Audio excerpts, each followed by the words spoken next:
Hello, friends and neighbors. Welcome to the Sunny Side of Life Bible in a Year experience. Join me each day as I read the Bible from start to finish. I'm reading from the Life Application Study Bible, New Living Translation, published by Tyndale House Publishers. I pray this daily reading will bless you as much as it does me. So let's get started. March 18th, the Book of Ruth. In the days when the judges ruled in Israel, a severe famine came upon the land. So a man from Bethlehem in Judah left his home and went to live in the country of Moab, taking his wife and 2 sons with him. The man's name was Elimelech, and his wife was Naomi. Their 2 sons were Mahlon and Chilion. They were Ephrathites from Bethlehem in the land of Judah, and when they reached Moab, they settled there. Then Elimelech died, and Naomi was left with her 2 sons. The 2 sons married Moabite women. One married a woman named Orpah, and the other a woman named Ruth. But about 10 years later, both Mahlon and Chilion died. This left Naomi alone, without her 2 sons or her husband. Then Naomi heard in Moab that the Lord had blessed his people in Judah by giving them good crops again. So Naomi and her daughters-in-law got ready to leave Moab to return to her homeland.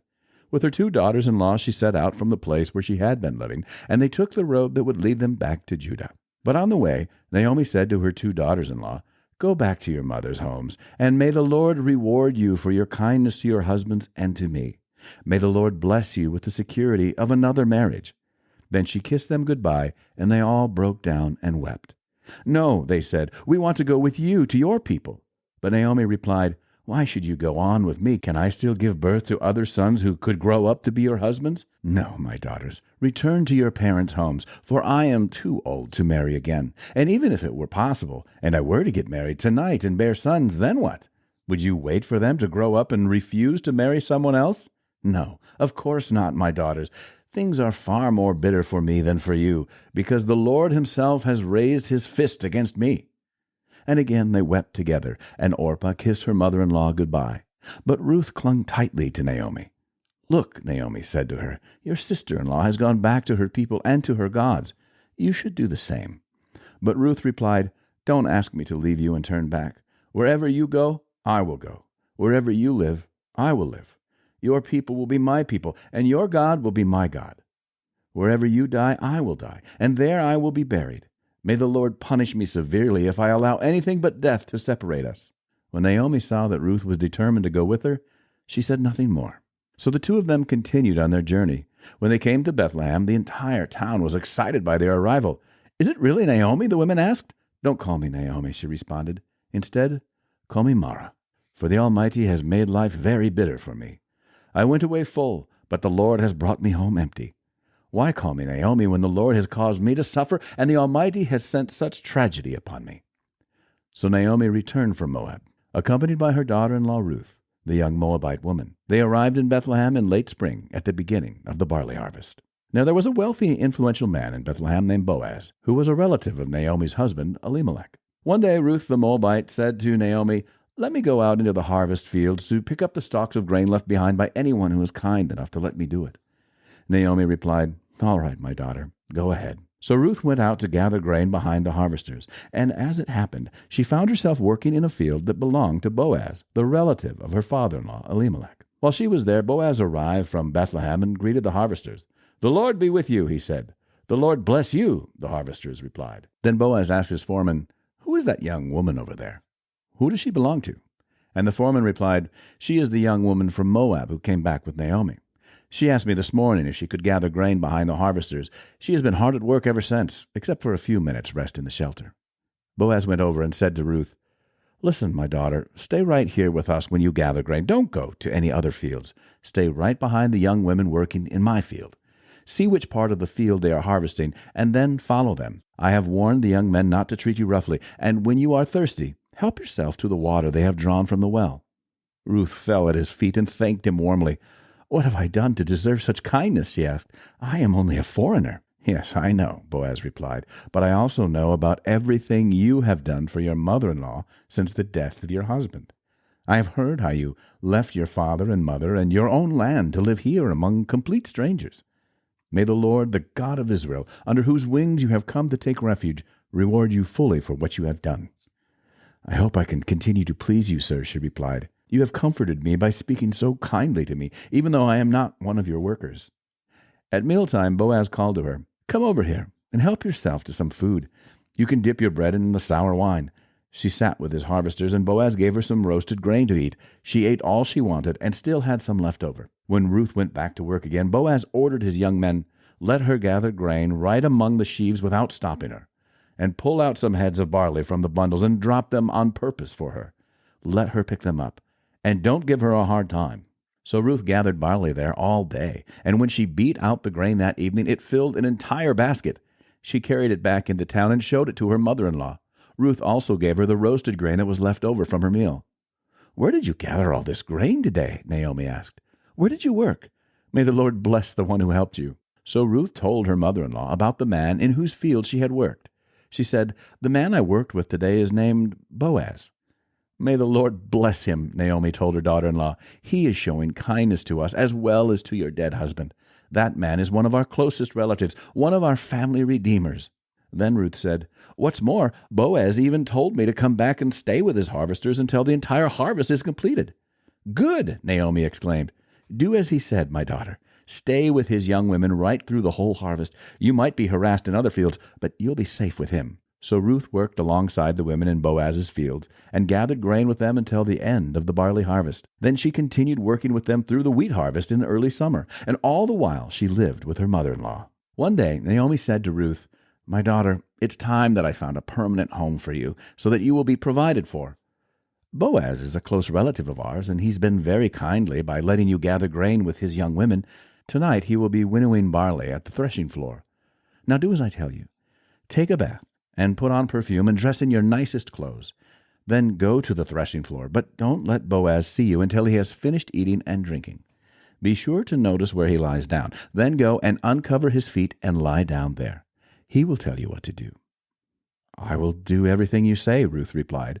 So she went down to the threshing floor that night and followed the instructions of her mother-in-law. After Boaz had finished eating and drinking and was in good spirits, he lay down at the far end of the pile of grain and went to sleep. Then Ruth came quietly, uncovered his feet, and lay down. Around midnight, Boaz suddenly woke up and turned over. He was surprised to find a woman lying at his feet.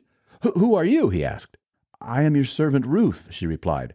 "Spread the corner of your covering over me, for you are my family redeemer."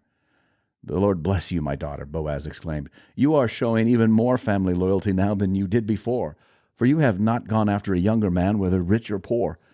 Now don't worry about a thing, my daughter. I will do what is necessary, for everyone in town knows you are a virtuous woman. But while it's true that I am one of your family redeemers, there is another man who is more closely related to you than I am. Stay here tonight, and in the morning I will talk to him. If he is willing to redeem you, very well, let him marry you. But if he is not willing, then as surely as the Lord lives, I will redeem you myself. Now lie down here until morning." So Ruth lay at Boaz's feet until the morning, but she got up before it was light enough for people to recognize each other. For Boaz had said, "No one must know that a woman was here at the threshing floor." Then Boaz said to her, "Bring your cloak and spread it out." He measured 6 scoops of barley into the cloak and placed it on her back. Then he returned to the town. When Ruth went back to her mother-in-law, Naomi asked, "What happened, my daughter?" Ruth told Naomi everything Boaz had done for her, and she added, "He gave me these 6 scoops of barley and said, 'Don't go back to your mother-in-law empty-handed.'" Then Naomi said to her, "Just be patient, my daughter, until we hear what happens. The man won't rest until he has settled things today." Boaz went to the town gate and took a seat there. Just then the family redeemer he had mentioned came by, so Boaz called out to him, "Come over here and sit down, friend. I want to talk to you." So they sat down together. Then Boaz called 10 leaders from the town and asked them to sit as witnesses. And Boaz said to the family redeemer, "You know Naomi, who came back from Moab. She is selling the land that belonged to our relative Elimelech. I thought I should speak to you about it so that you can redeem it if you wish. If you want the land, then buy it here in the presence of these witnesses. But if you don't want it, let me know right away, because I am next in line to redeem it after you." The man replied, "All right, I'll redeem it." Then Boaz told him, "Of course, your purchase of the land from Naomi also requires that you marry Ruth, the Moabite widow. That way she can have children who will carry on her husband's name and keep the land in the family." "Well, then I can't redeem it," the family redeemer replied, "because this might endanger my own estate. You redeem the land. I cannot do it." Now in those days it was the custom in Israel for anyone transferring a right of purchase to remove his sandal and hand it to the other party. This publicly validated the transaction. So the other family redeemer drew off his sandal as he said to Boaz, "You buy the land." Then Boaz said to the elders and to the crowd standing around, "You are witnesses that today I have bought from Naomi all the property of Elimelech, Chilion, and Mahlon, and with the land I have acquired Ruth, the Moabite widow of Mahlon, to be my wife. This way she can have a son to carry on the family name of her dead husband and to inherit the family property here in his hometown. You are all witnesses today." Then the elders and all the people standing in the gate replied, "We are witnesses. May the Lord make this woman who is coming into your home like Rachel and Leah, from whom all the nation of Israel descended. May you prosper in Ephrathah and be famous in Bethlehem. And may the Lord give you descendants by this young woman, who will be like those of our ancestor Perez, the son of Tamar and Judah." So Boaz took Ruth into his home, and she became his wife. When he slept with her, the Lord enabled her to become pregnant, and she gave birth to a son. Then the women of the town said to Naomi, "Praise the Lord, who has now provided a redeemer for your family. May this child be famous in Israel. May he restore your youth and care for you in your old age, for he is the son of your daughter-in-law who loves you and has been better to you than 7 sons." Naomi took the baby and cuddled him to her breast, and she cared for him as if he were her own. The neighbor women said, "Now at last Naomi has a son again," and they named him Obed. He became the father of Jesse and the grandfather of David. This is the genealogical record of their ancestor Perez. Perez was the father of Hezron. Hezron was the father of Ram. Ram was the father of Amminadab. Amminadab was the father of Nahshon. Nahshon was the father of Salmon. Salmon was the father of Boaz. Boaz was the father of Obed. Obed was the father of Jesse. Jesse was the father of David. That's it for today, friends. Feel free to read ahead on your own. Before I go, let's share the Lord's Prayer together. Our Father who art in heaven, hallowed be thy name. Thy kingdom come, thy will be done, on earth as it is in heaven. Give us this day our daily bread, and forgive us our trespasses, as we forgive those who trespass against us. Lead us not into temptation, but deliver us from evil. For thine is the kingdom, and the power, and the glory forever. Amen.